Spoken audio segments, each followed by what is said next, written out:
rero jyewe ninsobanura ngo umunyabyaha ntago nkeka biri buhure n'ukuntu bize, ariko wivuga ngo bakoze iyo nshinga ntago nyishaka. Umunyabyaha ninde wikuri kuvuga gukora? Bivuze ngo abantu rero barajijwe bazi ko umunyabyaha ni uwakoze. Oya, umunyabyaha ni umuntu wese ukibyatura ko ari we. Reka nongere mbaye ikaze rero mu biganiro byacu. Tugiye mu gice cya kabiri cy'ikiganiro twakoranye na Pastor Augustin mu Rwanashyaka ku nyigisho zijyanye n'ubuntu, aho yagiye dusobanurira byinshi bitandukanye, avuga yuko imirimo dukorera ahangaha mu isi atari cyo kiduhesha kubona ijuru, ndetse hanavuga yuko kwirinda ibyaha twigishwa n'amadini agiye atandukanye n'amatorero, ibyo ngibyo ntacyo bidufasha mu bijyanye no kwemerwa n'Imana. Tukibaza tuti ese koko niba kwirinda ibyaha bitadufasha guhuzwa n'Imana cyangwa se kwemerwa n'Imana, abanyabyaha bazajya mu ijuru? Ibyo byose rero tugiye kubirebera hamwe mu gice cya kabiri cy'ikiganiro twagiranye na Pastor Augustin mu Rwanashyaka kuva mu itorero Good News Mission Rwanda, ubundi abidusobanurire. Aho rero niho nk'umuntu mwajya mbwata yuko inyigisho yawe ni murumuna wanjye wa kwa mama wacu. Ati rero naritabiriye inyigisho uri kwigisha, ntumva uruhande rumwe nizo. Ati ariko nawe wazireka pe, ndumva ziri kunshanga, nabwo ntubusabwa kuzumva nk'inshuro 7, ariko nabwo niwe wicanganyikisha. Rero jyewe ninsobanura ngo umunyabyaha ntago nkeka biri buhure n'ukuntu bize. Ubundi handitswe ko mu buryo bwa Bibiliya umunyabyaha, ubundi mu buryo rusange twese dukora ibyaha, ntago dukora ibiboneye ugendeye ariko ku mategeko.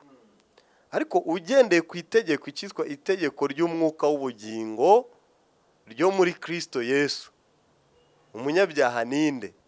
Ni umuntu ukibivuga ko ari we. Uwo muntu ntahazajya, urumva wajya. Bivuze ngo amagambo y'umuntu niyo amutsindishiriza, kandi amagambo y'umuntu niyo azamutsindisha. None se wa muntu natanzeho urugero wafunguwe Mageragere arenze gate, wari bumaze ngo uri umwere uri umunyabyaha, ari busubize ngo iki? Perezida aratanga imbabazi ngo arakomeza avuga ko ari umunyabyaha. Umva rero ibintu noneho bajya bavuga iteka rya perezida iyo risohotse rihita rimira, babyita rete presidentielle, kanarete ministerielle, iteka rya minisitiri, iteka rya perezida, akaruta kandi karakamira. Bazaniye Yesu umugore bafasha asambana pe, nawe ntiyabihakanye, yari yasambanye. Yego ntabwo tuba tubwira abantu ngo basambane, ariko baramufasha bamuzanira Yesu, bamubaza ibintu bibiri bati munsi mu mategeko yadutegetse kwicisha amabuye abakoze batya. Baramubaza bati none wowe urabivugaho iki? Bagera ngo bamurebe mu buryo bubiri, bareka vogera ibya Mose, barabizi ko byari byavuye mu ijuru, kwa hinyura ngo mu mwihore ntimuyamutere. Icya kabiri bagira ngo barebe niyemera ati mukurikize n'itegeko ibyo rivuga, none barahita bamunyega bati ngo yazi abanyabyaha none bari kuba mwicira mu maso. Bari bamuteze ahantu henshi, ariko yahise ababwira nawe nk'umunyabwenge ati muri mwe udafite icyaha bari banza kumutera ibuye, ngo imitima yabo igira ite irabarega. Umunyabyaha ninde? Hagati y'abafarisayo bazanye uyu mugore wafatiwe mu cyuho, nawe umunyabyaha ninde? Abafarisayo bazanye umugore wafatiwe mu cyuho koko, maze Yesu arababwira ati nta kibazo, muri mwe utagifite nta mubanzi ibuye, naho imitima irabarega barigendera. Bivuze ngo abantu rero barajijwe bazi ko umunyabyaha ni uwakoze. Oya, umunyabyaha ni umuntu wese ukibyatura ko ari we. Ubwo koko ni we nyine, kuko amagambo nawe umuntu avuga ibimuri ku mutima. Rero umunyabyaha ntago birebana no kubikora gusa, uw'umutima uhamya kari ubwo ni we nyine akanabyatura. Noneho hirya umwere, nari nkubarije urugero rwa wa mugabo wafunguwe. Ndakubaza se asohotse Mageragere ukabanza uri umwere cyangwa uri umunyabyaha? Yasubiza ati yababariwe yagize umwere, ibyo reka ntitunabitindeho. We yakwatura ati ndi imbabazi iyo zije zimira byose. Haranditswe ngo urukundo rutwikira ibyaha. Rero abantu ntibaramenya urukundo rwa Yesu, rwose nicyo cyaha cyabo. Niyo mpamvu yavuze ngo nimutamenya yuko ndiwe muzapfana ibyaha byanyu. Ntabwo ari ikibazo cy'ababikoze n'abatabikoze, ariko imitima irega.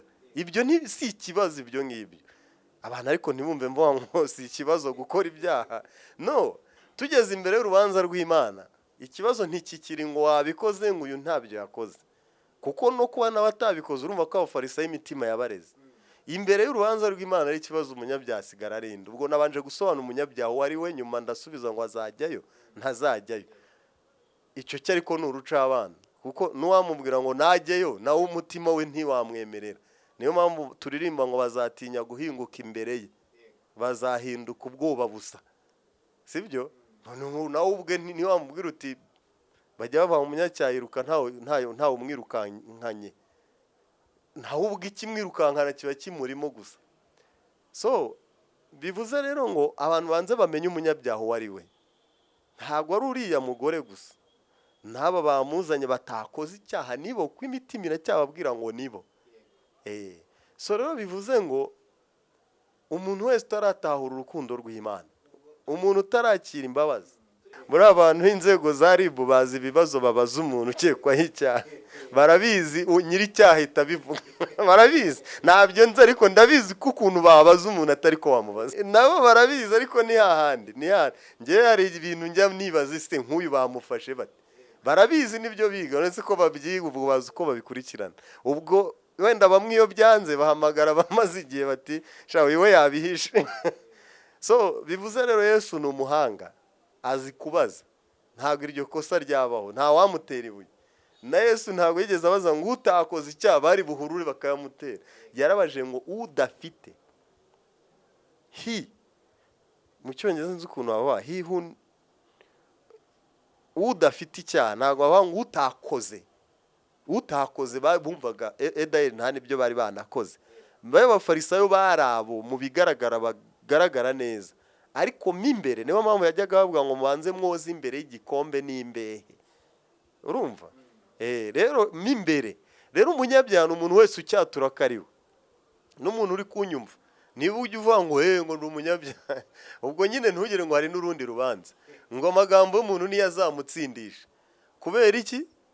Ese kuki ubundi ukiri umunyabyaha Yesu yaraje akakwishyurira ibyaha byawe? Yanyishyuriye. Yari iyihe? Yari yo kwa murokore hariya bajya baguha isukari kwa kazungu. Imyenda Yesu yishyuye ni iyihe? Ni ibyaha, sibyo? Ese ubundi kuki uvuga ngo uri umunyabyaha? Kandi ngo igihano kiduhesha amahoro cyari kuri we. Ibyaha byawe yarabihaniwe, igihano cy'urupfu. Kuki ukivuga ngo uri umunyabyaha? Uzi impamvu icyaha uzize bacyita gukandagira umwana w'Imana no gukerensa amaraso y'isezerano. Naho ibindi byo ndi imfura, ariko sibyo bimpesha kwemerwa n'Imana. Ngenda neza mu mudugudu wanjye, mu kagari, nta cyangombwa batamu. Kiraseka ninde utama icyangombwa? Ndi imfura, ndi intore, ngenda neza. Ariko ibyo simbikorera kugira ngo ijuru rimbone. Niko community insaba, sibyo?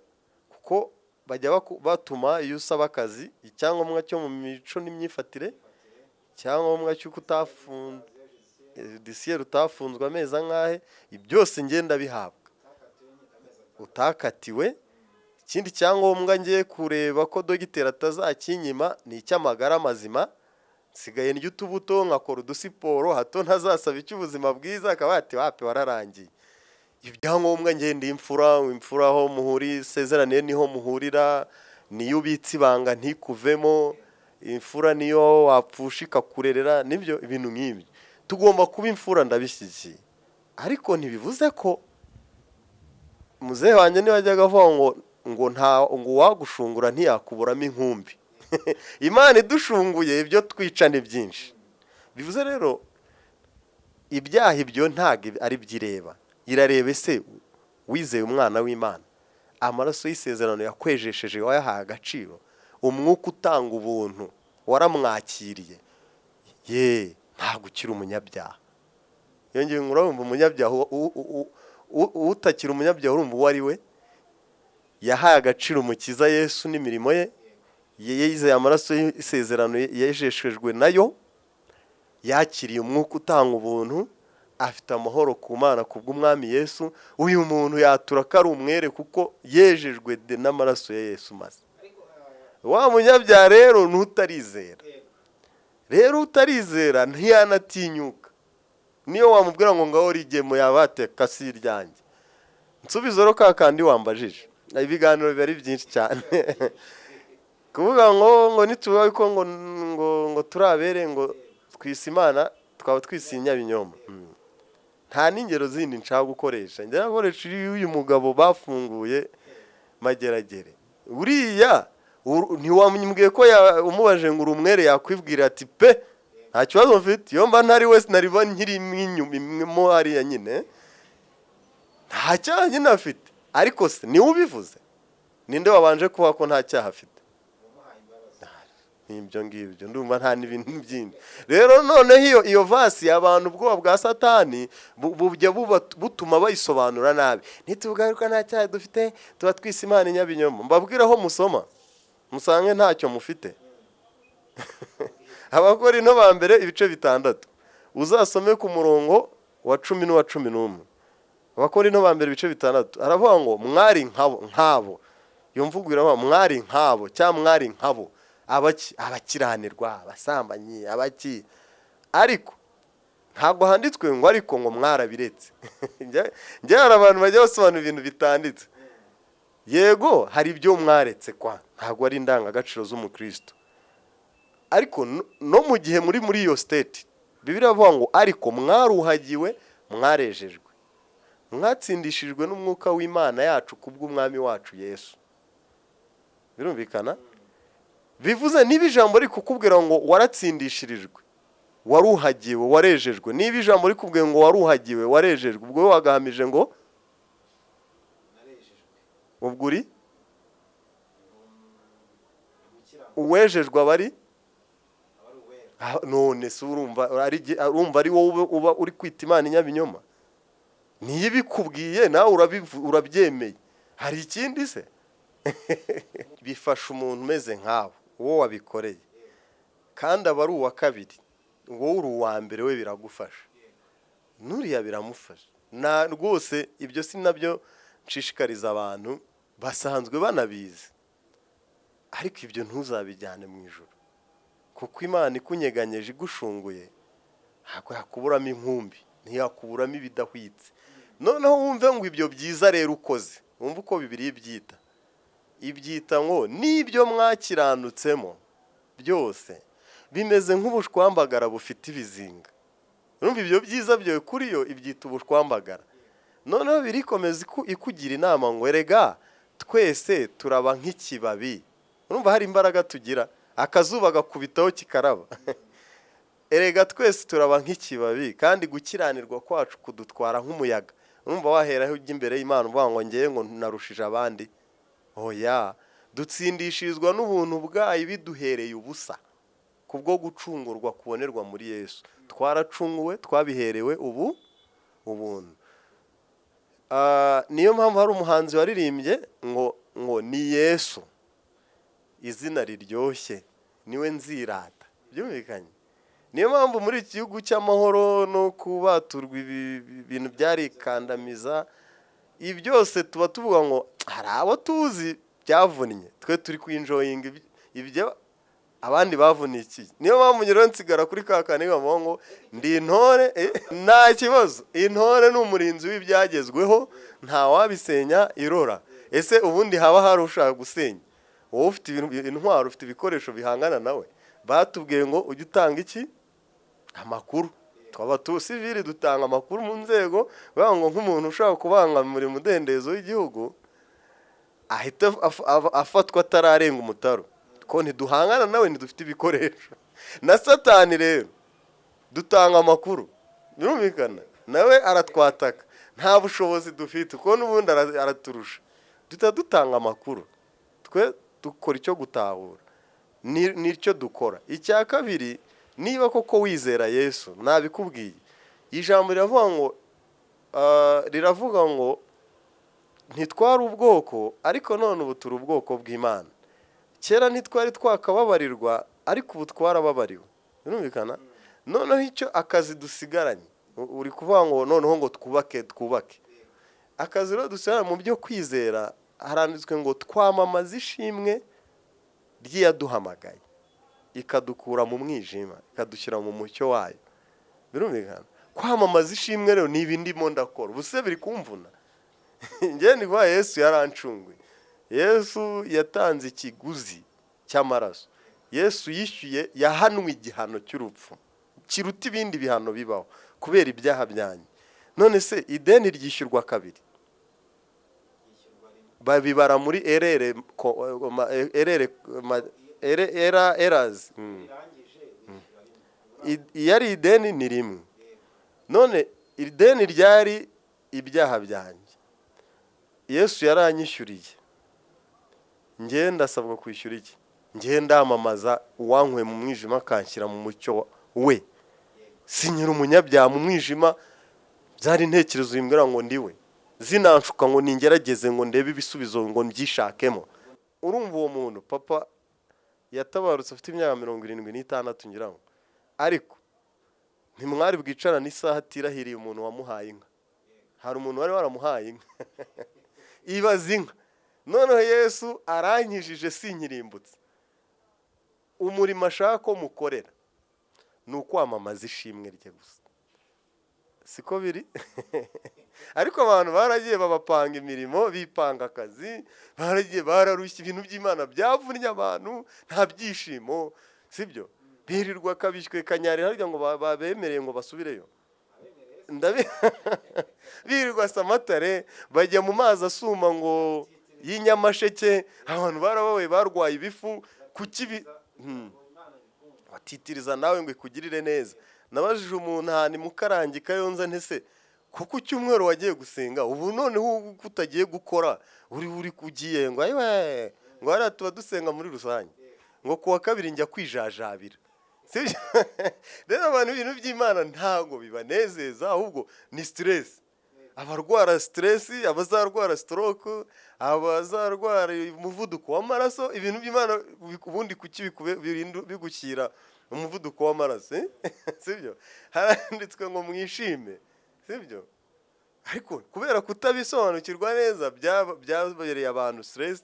Hari umumama umwe watubwiye ati kumundeba nawe mfite ibiro 43 kubera ibintu by'Imana. None ubu ngubu ndaganje nguwe neza, afite ibiro biringaniye 70 na bingahe, ati nibura nywa n'amazi akagera ku nyota. Ndijya n'ibyo kurya ati mbere haranaga ngo nibura ngo niyongeze ngo yirize gatanu, ibaze 7 days. Ngo none ngo yarageze ku munsi wa kane ashaka kwiyongeza wa gatanu wo kwiyiriza. Kwiyiriza ndabyemera, hari impamvu yabyo, ari kusuririye 5 ngo ugere kuki. Amasengesho ngo y'iminsi 40. Bibiliya iravuga ngo umwuka asabira abera nk'uko Imana ishaka, umwuka tunihira iminiho, sibyo? None abantu nta mwuka wera, niyo mpamvu bo bakoresha effort physique, sibyo? Physical effort. None ibyo bintu urumva bikiri faith. Ibyo ntago biri channel yahindutse, sibyo? Ntago bafite chaîne. Hari umuntu witabaga phone turamuserereza ngo yego nguma ngo narabibabwiye ngo ibyo birayi ngo none umuntu umwe twari kumwe aramubwira ngo ariko se niba utizeye ko telefone imukugerezaho ubutumwa wayibitse ukamubwiza umunwa ngo yango ari kurari Musanze, sibyo? Rero hari connection yacu n'Imana n'umwuka wera. Abantu rero badafite umwuka wera, badafite trust, batizera ibintu by'Imana babishyiramo imbaraga za kimuntu. Urumva nk'uyu ntiyizeraga cano, urahamagara ijwi rikajya muri call center sinzi, bikajya kuri ntuza antenne satellite, noneho ubwira karisivinga nta n'amasegonda ashira, ariko yavugaga ijwi ryo hejuru kubera ko atizeye. n'Imana rero abantu bakoresha ingufu nyinshi, simvuze ko batasenga n'ijwi rirangure, kuko n'abundi hari n'abasenga banwigira nabo ukagira ngo bavugana nawe sibyo. So kirazira ubundi umuyobozi ko agusubirishamo, ugomba kuvuga kumva atiriwe gusubirisha, atiriwe arwana n'ibyo ushaka kuvuga. Kwanza ukwiriye no kujya kuvugana nawe wanje gushyira no ku murongo kuko ibyo uvuga. Rero n'Imana nibyo ntabwo ari ngombwa, sinaba ngo menye muvuga ngo muri mwiyongorera ngo muri mwigira, ntacyo ujya usenga pe. Ariko rero igihamya cy'uko umuntu nta mwuka wera agira, aravuga sibyo, ukumva n'ibyo asaba ntizeye ko yabibonye. Hari abantu ngo basengeye imvura, ngo umwe arababwira ati ariko se bari mu rugo rwe, tireka mbatize imitaka hatita abanyagira iyo basengaga basaba.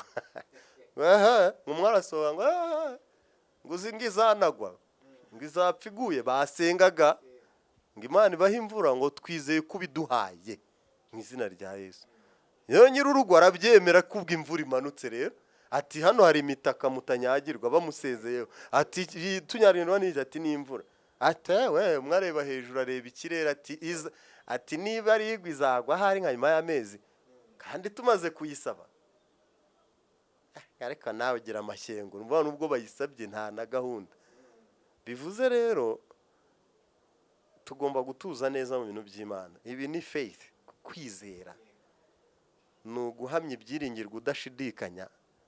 Ese kuki ari ibyiringirwa? Ni uwo nguwo wizera koko, ni uwo niba ari uwo kwiringirwa, ntabwo ari ngombwa gukoresha imbaraga fizike. Si ngombwa ngo ni ibintu byagutwaye igihe kinini ngo nibwo biba successful, bigerwaho, sibyo?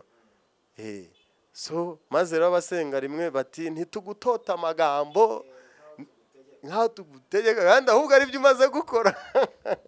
Kwizera ni iby'ingenzi cyane, ahubwo ni byo umaze gukora. Urumva abantu rero ibintu by'Imana biba bigomba bibanezeza iyo babisobanukiwe neza.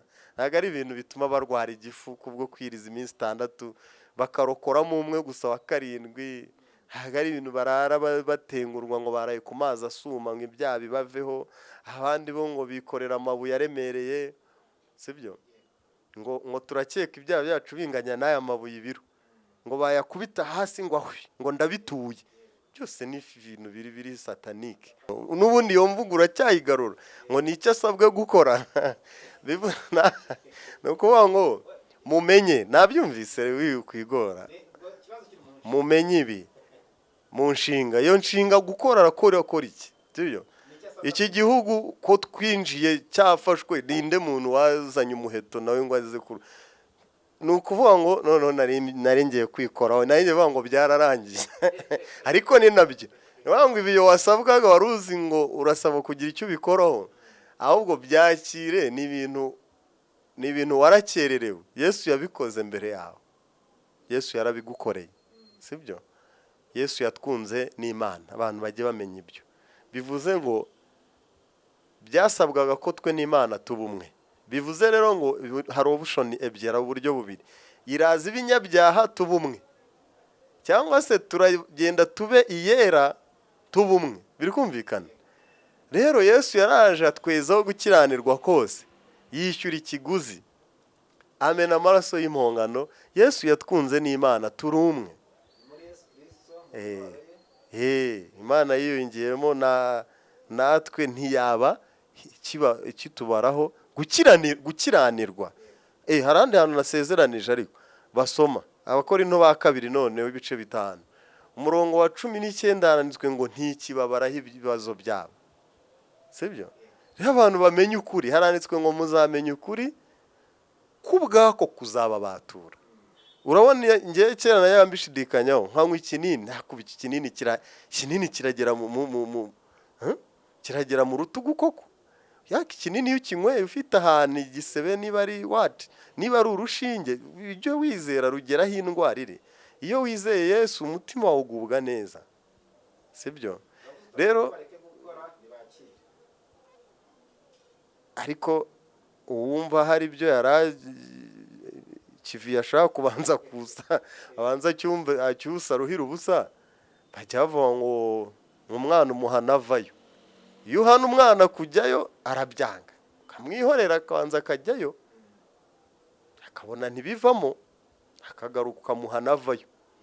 Ariko utiriwe ukora ibyo, umwana w'ikirara agarutse kwa se. Abantu bajye tuje dusoma na Bibiliya, ubwo ni inama ya kabiri. Iya mbere ho Yesu yatwunze n'Imana, twabaye umwe n'Imana. Yo ntiyari bubumwe natwe ngo izi ibinyabyaha, ahubwo twabaye umwe nayo, twe twabaye abere, twagizwe abere na Yesu. Icya kabiri, abantu bajye basoma Bibiliya bitonze, badashitagurika, batatirukanka, bajye basoma Bibiliya. Haranditswe ngo umwana w'ikirara agaruka kwa se byonyine, nta kintu yagaruye, nta bijumba yaje yikoreye ngo dore nari naragiye kuguhahira. Yaragarutse ahubwo ngo se arategeka ngo mufate umwambaro utindi muwumwambike, mufatiye inkweto mu zimwambike, impeta mu mwambike, mubage ikimasa cy'umushije. Uvuga ngo ni se wabikoze. Rero Imana yadukoreye ibintu byose kwa ngo tubeho tuguwe neza muri yo, kandi turaga ubugingo budashira. Twabiherewe ubuntu, ntitware ku ngingo ivuga iki ubuntu. Icya gatatu, niba navuze bibiri, bazajya bakurikira iyi shene yacu, bajya bakurikira uko si uyu munsi gusa. Ikindi, urashyiraho inamba yanjye, uzankenera azambwire, kandi comment zisabwa kuba nziza gusa, ko muri iyi minsi nta stress, ntidushaka kwirirwa duha. Murakoze cyane.